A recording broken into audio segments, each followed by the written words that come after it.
As I say, we're starting on chapter 10, towards Murshidabad. Before leaving Darjeeling, Swami Vivekananda, had a view to establishing the work in South India on a solid foundation.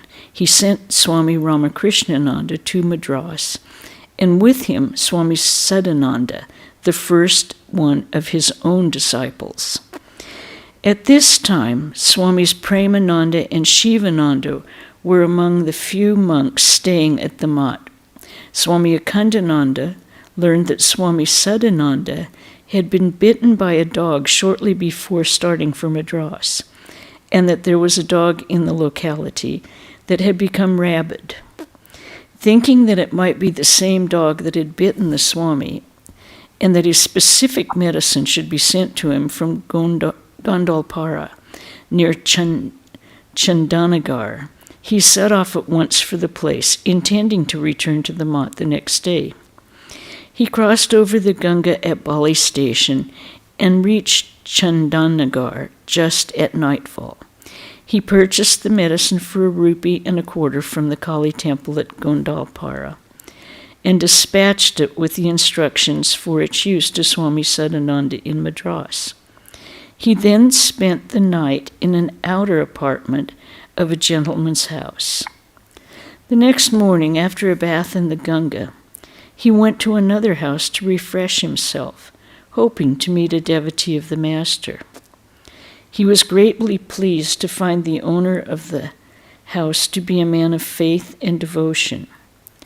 Afterwards, he took a country boat to Hooghly, where he was the guest of Jogesh Babu, a lawyer known to him. The two, forgetful of time, reminisced about the Master and Swamiji until late in the night. In the morning, Swami Akhandananda saw a raft floating on the Ganga, which Jogesh Babu told him had been purchased by the steamer service of Navadip. Swami Akhandananda thought of taking this opportunity to visit the town made famous by Sri Gauranga, as it was the auspicious time of the Dol Purnima.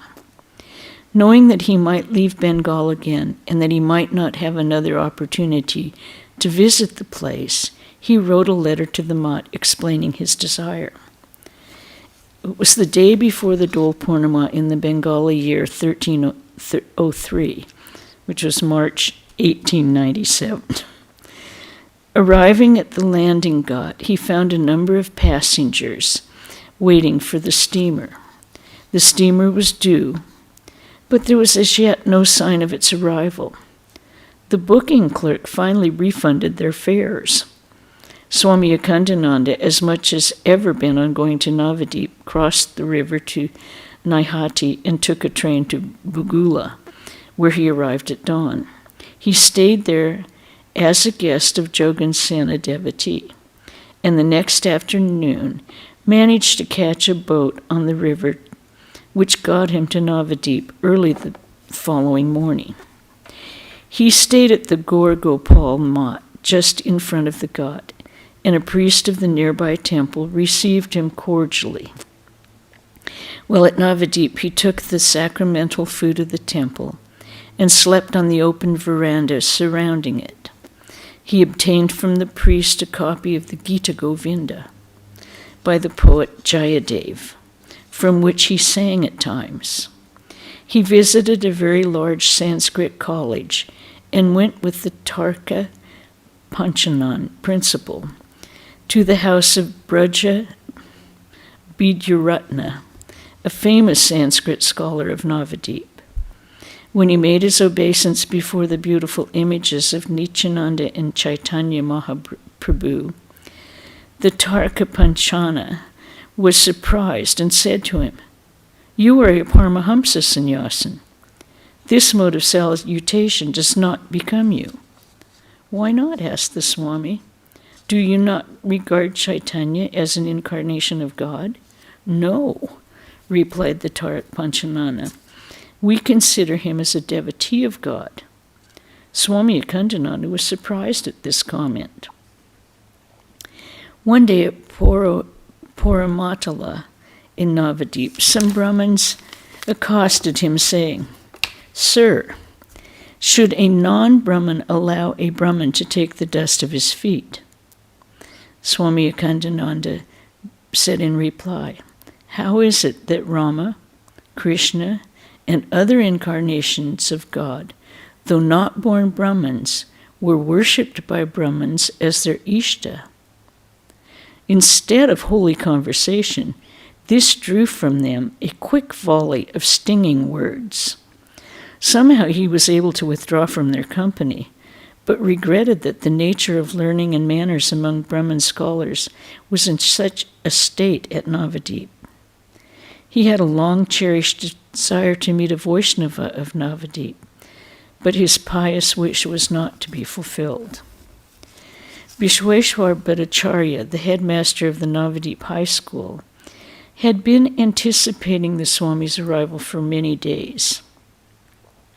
When Swami Akhandananda went to his place, he found there a group of educated gentlemen. On the wall of the room hung a photo of Swamiji delivering his address at Chicago.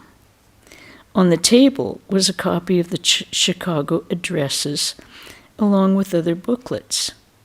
He felt very happy to be in their company and to talk on religion and the motherland far into the night.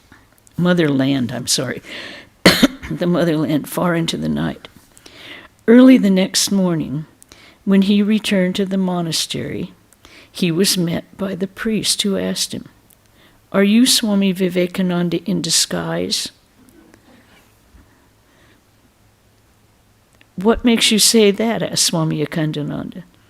The priest replied, "Your conversation last night produced that idea among your listeners."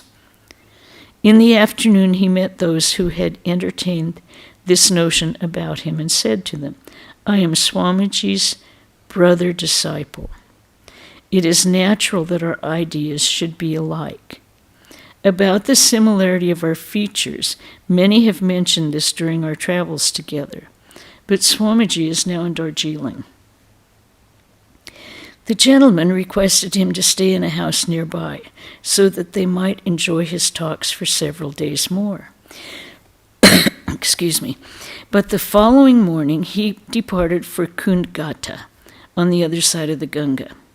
Here he remained for 2 days, enjoying the Hari Sankirtan and the ecstatic dances that accompanied the singing.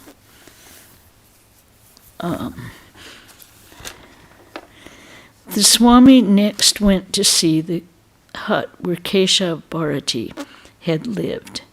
Keshav Bharati was the monk who gave sannyasa to Mahaprabhu Sri Gauranga, and naturally this place had strong associations with the holy memory of that great saint.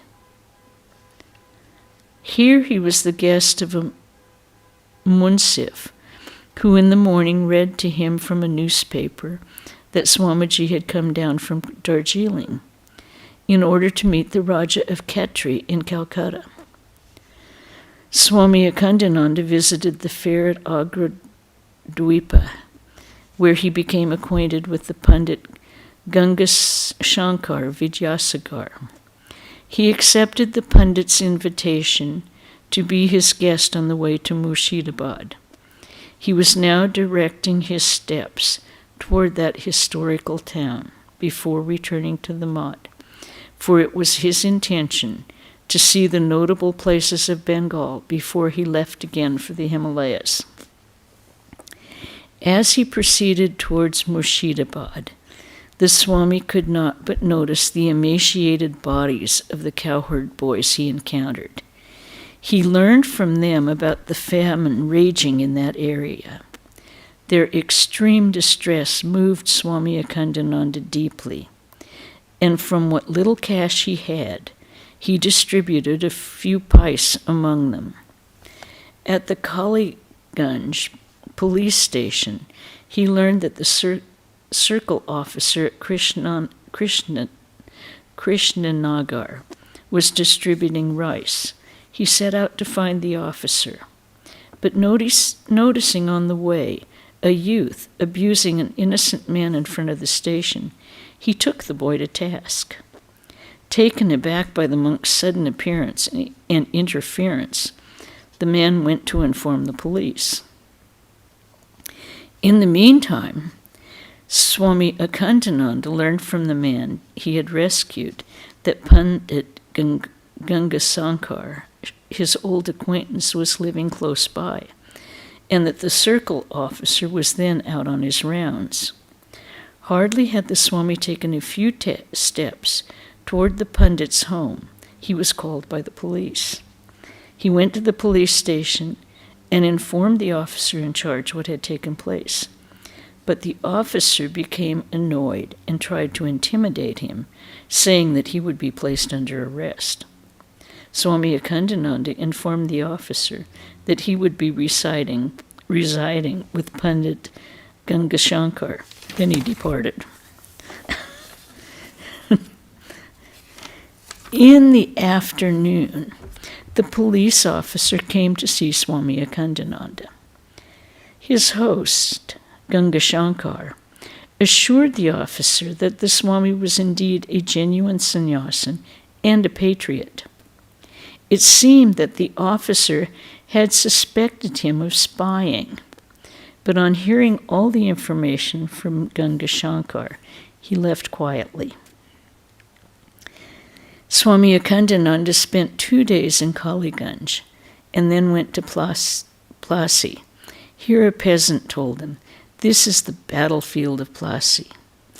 All at once it seemed some strong emotion was aroused within the Swami. For a while he could not move a step further. The reader might wonder what the cause for such a sudden upheaval was. We can only surmise, for the result of this battle had sealed the fate of Bengal, nay, of India too. He stayed for 2 days at the ashram of an Udasi sadhu. There he found a copy of the Manu Samhita and read it all through the night. Now, I don't know what the Battle of Plassey was, but maybe some of you could find out for next week. Leaving Plassey, he spent the next night at a wayside village, reaching Dodhpur in the evening, where he slept in a shop. After a morning bath in the Ganga, as he was on his way to the market, he saw a Muslim girl crying over her broken water jar. When he asked her why she was crying, she said, "Sir, there is a famine and we have nothing to eat. The only pitcher we had to fetch water is now broken. My mother will beat me, so I'm crying." He bought another pitcher and some puffed rice for the girl from a shop, and she went off happily. As the shopkeeper handed the Swami his change, about 12 famished children surrounded him, crying, "Baba, Baba, Father, give us something to eat." So he bought them some puffed rice with the 12 remaining pice. Immediately, another group of children came swarming around him. He had to tell them that he was only a penniless monk and could not help them. When he said this, they went away. The shopkeeper told Swami Akhandananda, "Somebody is distributing rice. You might go and see him."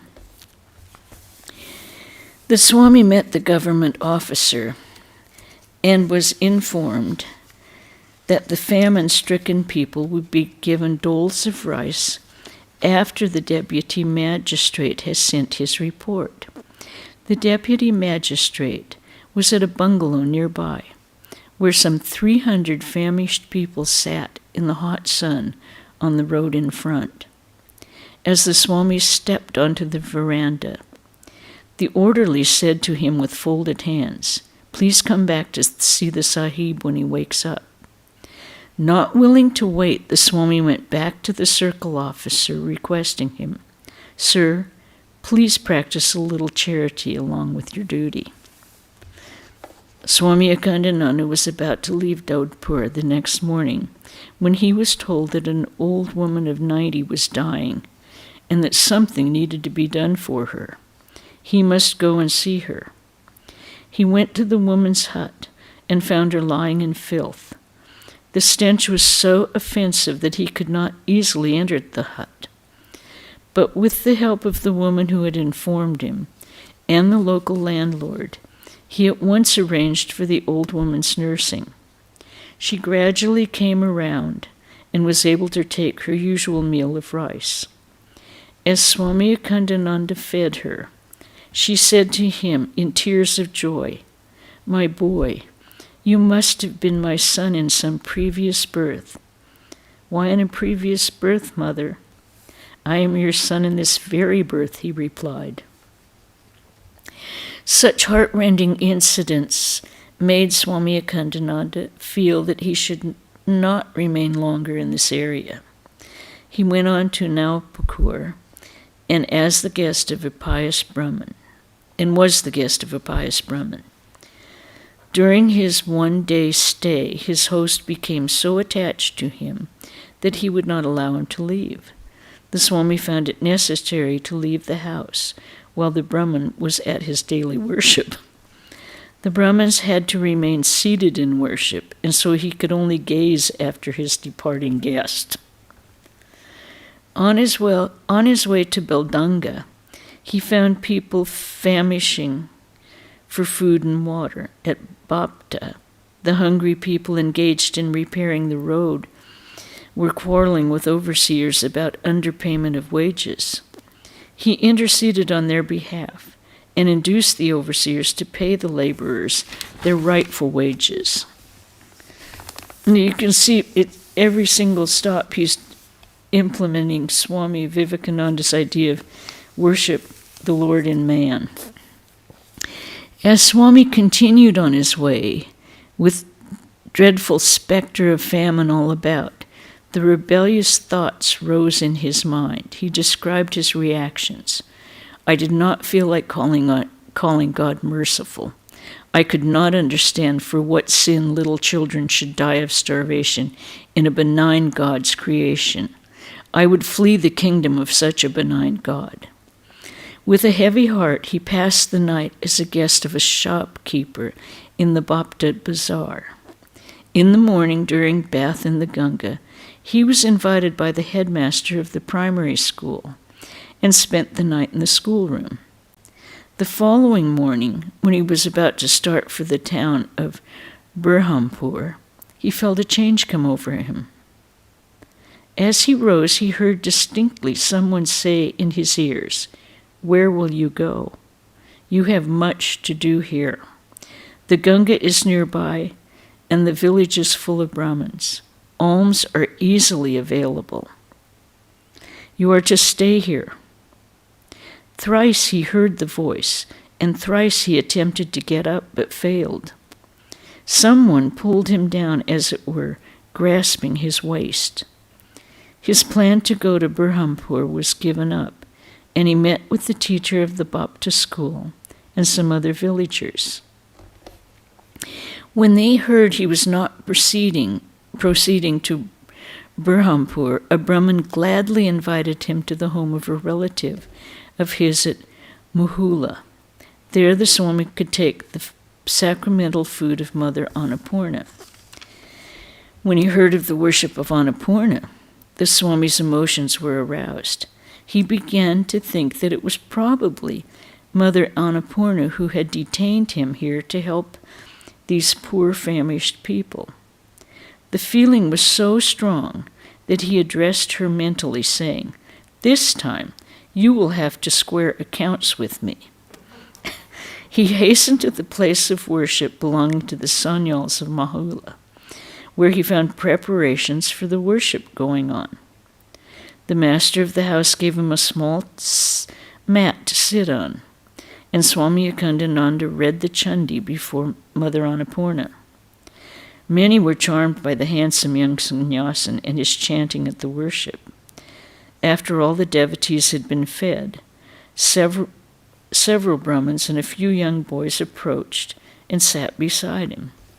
Later, in the afternoon, the Swami went with them to the Ganga and there taught them the correct intonation and meaning of the Gayatri mantra. After sunset, he returned to the worship hall and sat the remaining part of the night before Mother Annapurna. At early dawn, some peasants came dancing and singing bolan, a kind of folk song. Following the singing, they were served with puffed rice. Their songs had expressed their sorrows and distress, the words of which Swami Akhandananda noted down and sent with a letter to his brothers at the Alam Bazaar. At one time, Mohula had been quite a large village, but with the Ganga's encroachment on the land, it had lost its old beauty and attraction. The inhabitants, including many Brahmins, had gone to settle in other villages that sprang up more recently. After some days, Swami Akhandananda moved from the Sanyal's house to the home of the Bhattacharyas, a comparatively quieter place.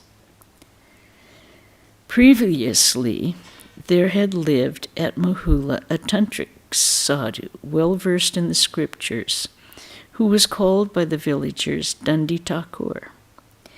They now began to address Swami Akhandananda by that name. A long-cherished desire of Swami Akhandananda to read the Yoga Vashishta was fulfilled here. He had the leisure to pore over the book with a critical eye. Every afternoon he explained the Bhagavad Gita to the villagers, and on Saturdays and Tuesdays he would read the Chandi. Those are the 2 days special to Mother worship. Before sitting for his dinner, he would be offered a sherbet, sweets, and fruits. He would drink the sherbet and give away the fruits and sweets to the hungry children gathered around him, telling them at the same time to go away quickly before the master of the house came back.